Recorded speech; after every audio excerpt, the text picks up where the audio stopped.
Alors, tout n'est pas beau, tout n'est pas rose.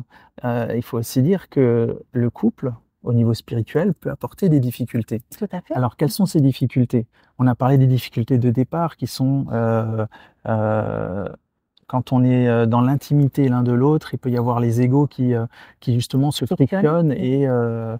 et grandissent. Mmh. Donc là, on va au-delà et grâce au couple, justement, on va dissoudre son ego. Mais qu'est-ce qui va se passer ensuite? C'est que, au travers du couple, il va y avoir de l'amour et donc va naître de l'attachement. Mmh. Et Le quand fameux. alors là, c'est vraiment un peu le niveau au-dessus. C'est-à-dire que quand on veut vraiment se libérer et vraiment aller vers ce qu'on appelle, la réalisation du soi, il faut un moment, ben, faire face à ça. Se dire, ben, si je tiens l'autre, qu'est-ce que ça veut dire? Est-ce que ça veut dire que sans l'autre, je ne peux pas vivre? Est-ce que ça veut dire que, hem, j'ai tellement besoin de l'amour de l'autre que, sinon, tout va s'écrouler autour de moi? Et c'est vraiment transcender toutes ces croyances pour comprendre qu'en fait, qu'on soit proche ou pas, qu'on soit loin ou pas, l'amour est toujours là. Mmh. L'amour, heu, est omniprésent et transcende tout. Donc c'est vraiment arriver à faire face à des peurs qui deviennent alors très fortes parce que, le couple devient très fort, donc l'attachement, d'autant plus fort. Mmh. Tout Donc à fait. les peurs et ouais, ces peurs-là vont vraiment pas être faciles à traverser parce qu'on a peur de perdre l'autre, on va commencer à devenir possessif, on va commencer à, à faire plein d'échafaudages, à échafauder des plans Des sur stratégies. l'avenir et des stratégies Mmh. et on va se dire: «Mais oui, mais si l'autre n'est plus là, si je perds l'autre, si» et avec des «si», on commence à faire naître des peurs et à Mmh. s'éloigner finalement de la liberté. Mmh. Parce que c'est juste ça en fait, hein. Le bonheur, c'est-à-dire, l'évolution spirituelle, c'est simplement être libre de nos peurs en fait. Mmh. Donc grâce au couple, on peut faire face à certaines peurs et par le couple, d'autres vont naître. Et en étant conscient de ça, on peut ne pas être surpris, se préparer et surtout, ben, garder en tête qu'il n'y a pas besoin d'avoir peur et que de toute façon, au travers de cet amour spirituel, il va y avoir une dimension tellement supérieure à un amour entre guillemets «plus superficiel» que, les briques qui sont posées dans Dans cet cet amour, édifice. heu, bah, sont des fondations mais tellement puissantes que plus rien ne peut les briser. Mmh. Oui, en fait, finalement, c'est tout ce qu'on comprend de plus en plus sur le chemin d'éveil spirituel et d'évolution de conscience, c'est de dire que, bah, le chemin d'ouverture de conscience et de spiritualité dans le couple, en fait, il est multidimensionnel. C'est un chemin dont on ne soupçonne pas la profondeur de tout ce qu'on peut aller rechercher justement, comme expérience, comme ouverture de plus en plus dans le cœur et de liberté effectivement dans l'amour comme tu le dis, hein. Mmh mh. Puisque, effectivement l'amour peut entraîner des peurs, hein. Donc au départ, c'est peur de perdre l'autre et puis finalement, même quand on sait que cette personne, elle est avec nous pour toute la vie, bah, il y a aussi une condition à laquelle on peut pas échapper qui est la mort. Donc finalement, quoi qu'il arrive, il y a quelque chose en fait à travailler dans ce Mmh. chemin de spiritualité de l'amour. Oui, il faut être conscient de ça. De toute façon, le corps physique va mourir à un moment ou à un autre, Mmh. donc de toute façon, il y aura, séparation. Donc, à quoi bon vivre dans la peur, de quelque chose qui arrivera de toute façon? Mmh. On espère le plus tard possible, mais, ça fait partie du cycle de la vie, donc il faut l'accepter. Et pour bien vivre le couple, bon, on a déjà parlé du pardon et et là j'aimerais aussi, bah, te rappeler Shakti, ce que je t'avais dit avec, tellement d'amour. Je l'ai tellement ressenti, au niveau cellulaire, dans mon cœur, au plus profond de moi. Je t'ai dit un jour: «Je te pardonne tout, Mmh.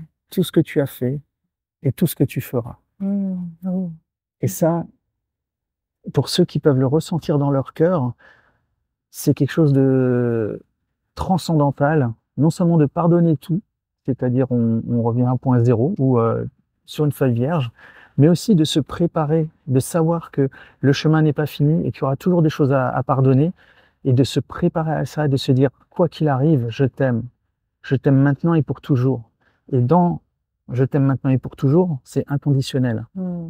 C'est pas: «Je t'aimerai toujours si», c'est: «Je t'aimerai toujours». Donc Mmh. quoi que tu fasses. même s'il y a un si, même si tu fautes, même si tu fais quoi que ce soit qui peut me blesser, je te pardonne.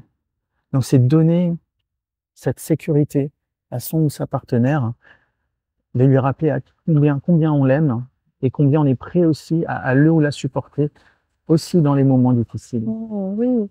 Et puis cette confiance finalement aussi, bah, elle est belle que j'adore et j'honore tellement oui, cet amour, ce pardon inconditionnel que effectivement, bah, ça va aussi pousser hein, le conjoint, en tout cas l'amener à respecter aussi cette dimension. Et donc finalement à aussi bah, toujours être dans ce chemin vertueux, d'être dans l'attention de cette confiance qui est donnée, de cet amour qui est donné et de l'incarner dans le quotidien. Et oui, le pardon, c'est vraiment aussi une dimension qui est très très spirituelle et qui est encore plus spirituelle dans le couple, parce que effectivement, lorsqu'on vit ensemble, bah, il y a forcément des moments où il peut y avoir des frictions, des blessures, et si on veut vraiment expérimenter le pardon, bah, le laboratoire le plus fertile, c'est le couple finalement, parce que c'est là où on peut, dans le quotidien, vraiment apprendre à pardonner. Et comme tu disais, pardonner ce qui a été fait, ce qui est dans le présent, mais également pardonner pour tout ce qui peut arriver dans On le n'entend futur. jamais parler du futur pour le pardon. Et pardonner ce qu'il y a dans le futur, c'est pas du tout innocent. Ça ouvre la voie à tellement d'authenticité. Ça veut dire que la personne pourra aussi se déshabiller de sa vulnérabilité. Et quand il y a une erreur, dira ok, chérie, j'ai fait ça, je suis désolé.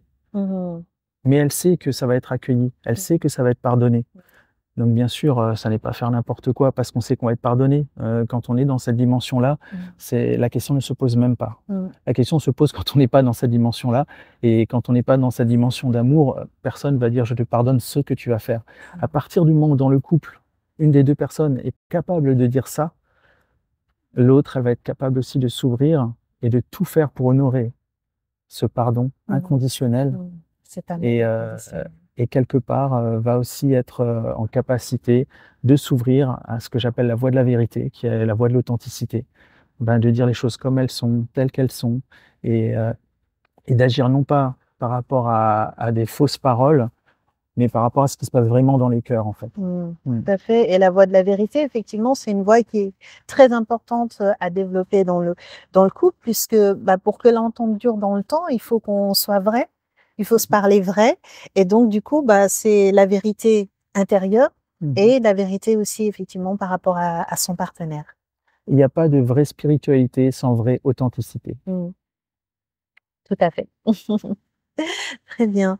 Bah, écoutez, merci beaucoup d'avoir suivi cette capsule dédiée à savoir aimer, au couple, à la spiritualité. Encore une fois, nous sommes preneurs de vos commentaires, de vos suggestions. À très bientôt sur Être en amour. Merci.